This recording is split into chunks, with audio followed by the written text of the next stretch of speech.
احلى كنافه بالمانجا واجمل كنافه بالمانجا. لما تجربوها ان شاء الله باذن الله هتعملوها على طول لاولادكم، هيحبوها جدا جدا. السلام عليكم ورحمه الله وبركاته. ازيكم حبايبي، عاملين ايه؟ النهارده ان شاء الله هنعمل مع بعض كنافه بالمانجا. اول بقى ما المانجا طلعت وبقت حلوه في السوق قلت اعمل بيها ايه، لازم اعمل كنافه.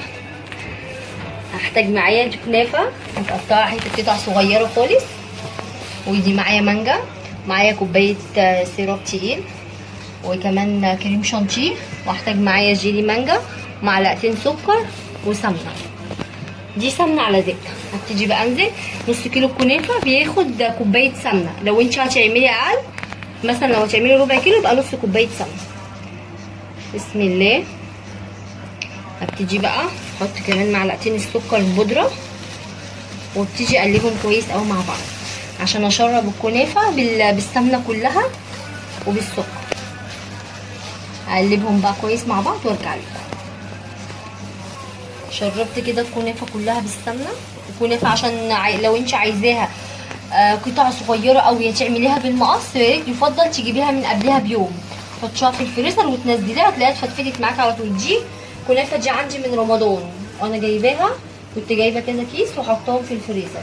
ممكن تعمليها بمطحنه الخلاط، ممكن تعمليها بالكبه بالمقص، حسب ما انت ايه تحبي. هروح بقى ادخلها الفرن عشان تتحمر، وكل 5 دقايق هقلبها لحد ما تديني اللون المطلوب. احمرها بقى في الفرن وارجع لكم. الكنافه اتحمرت معايا هي، خليتها في الفرن وكل 5 دقايق او كل 10 دقايق اقلب فيها لحد ما خدت معايا اللون الجميل ده. هجيب ايه هنا معايا ربع كوبايه ميه مغليه، انزل فيها بقى بايه، بنص كيس الجيلي. ده جيلي مانجا عشان هلمع بيه ايه من فوق لما اخلص الكنافه بتاعتي. احط نص كيس المانجا، اقلبه بقى كويس، ادوبه واقعد اقلب فيه لحد ما يدوب معايا تماما، عشان تحسوا ان هو تقيل يعني، عشان انا كده كده مش حاطه كتير، على قد يا دوبك الكميه اللي انا ايه هعملها. هسيبه بقى هنا يبرد شويه. المانجا بقى معايا اهي، لازم تكون المانجا ناشفه يعني، تكون يعني ماسكه نفسها كده وحلوه. ابتدي بقى اقشرها بالقشاره اللي بنقشر بيها البطاطس وبنقشر بيها الحاجه. قشرتها بقى كلها. ابتدي بقى اجي كده بالراحه واعمل المانجا كده بالراحه، اقطعها كده شرايح كده،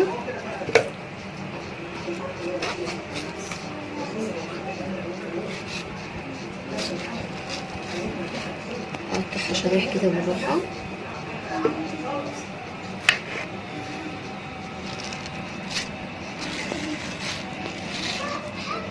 خلاص كده. هاجي بقى كده دي معايا هنا على جنب. هاجي بقى هنا بالراحه واروح عاملاها كده صوابع زي البطاطس كده، الفها كده، اعملها بقى مكعبات كده.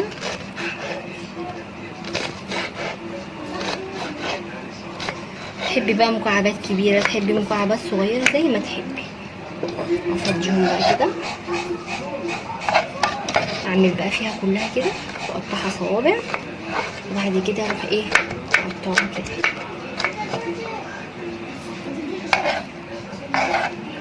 اعمل كله بقى بنفس الطريقه كده، اقطع بقيه المانجا اللي معايا بنفس الطريقه وارجع لكم تاني. قطعت كل المانجا اللي معايا، وكمان هنا عامله كريم شانتيه عملته في نص كوبايه ميه متلجه. هنا بقى ده معايا سيراب تقيل، كوبايتين سكر على كوبايه ميه ونص ليمونه. لما غليوا مع بعض سبتهم، اول لما القوام تقيل معايا حطيت لهم كيس فانيليا. ده السيراب تقيل. تيجي بقى نيجي كده على الكنافه. الكنافه بردت معايا، تيجي تلا كده بالراحه، ولو احتاجت تاني هنحطها. هقلب بقى كده عشان كلها يكون جه فيها ايه سيراب معايا.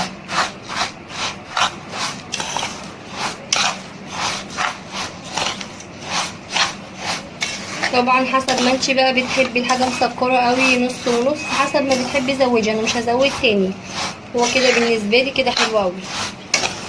لو انتي بقى بتحبي الحاجه معسله قوي، عشان انا حاطه معلقتين سكر بودره على الكنافه قبل ما احطها على ايه في الفرن تتحمر.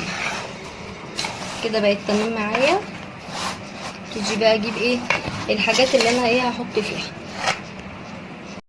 تيجي بقى افضي الكنافه بتاعتي، الحاجه اللي هقدم فيها كنافه.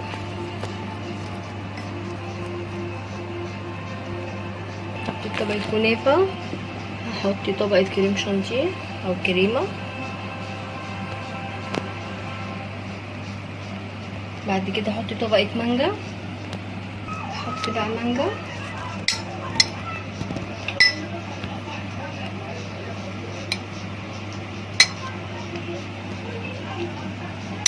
بعد كده ارجع احط طبقه كنافه تاني.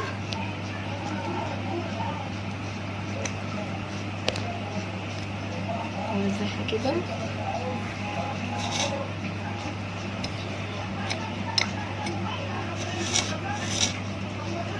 بالتساوي. بعد كده احط طبقه كريمه،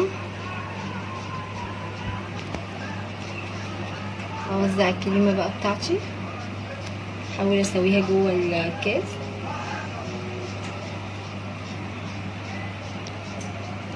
بقى انزل بالمانجا،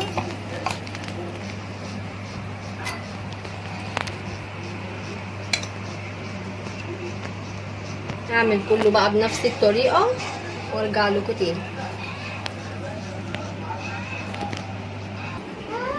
هبتدي بقى كده خلاص، هبتدي بقى ايه المع المانجا اللي معايا بالجيلي. هعمل كده بالراحه كده والمعها، طبعا بيديها لمعه حلوه قوي. بصوا لمعت معايا ازاي، وبيحافظ عليها بقى لما تبقى في التلاجة تقعد معاكي وقت طويل. تيجي بقى اعمل كلهم كده بنفس المنظر.